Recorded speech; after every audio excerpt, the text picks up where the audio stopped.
দেবতা বলে দেবতা সম্মান দেবে না, আমি তো সামান্য একটা মানুষ। হায় হায় বাবুজি, আপনি যদি মানুষ আছেন রাজি আছি। ছোটলাল, যাবো সাপ্পা, আপনার কথা আমি আপনার কাছে আর বলবে না, ও সব दूसरा জায়গায় বলবে।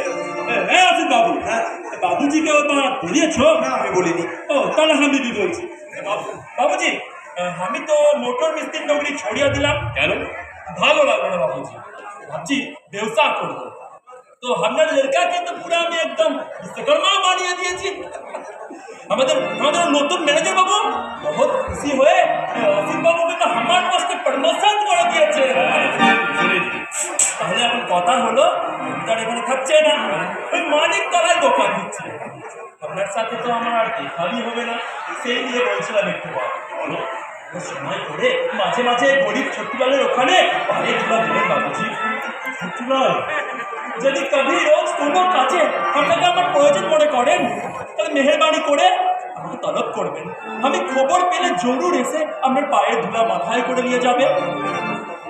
ছোটুলালকে মনে রাখবেন তো বাবুজি? কথা বলছো কেন ছোটলাল? বাবুজি, মনে বহুত কষ্ট হচ্ছে। এই কলকাতায় আমি আসলাম, আপনাকে দেখলাম, समझालाम कि एखोनो मानुष आछे।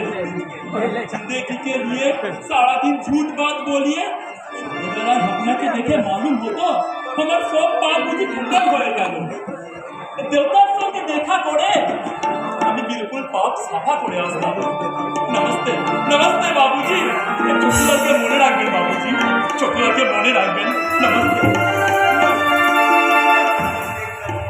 বাবা, এই দেখলে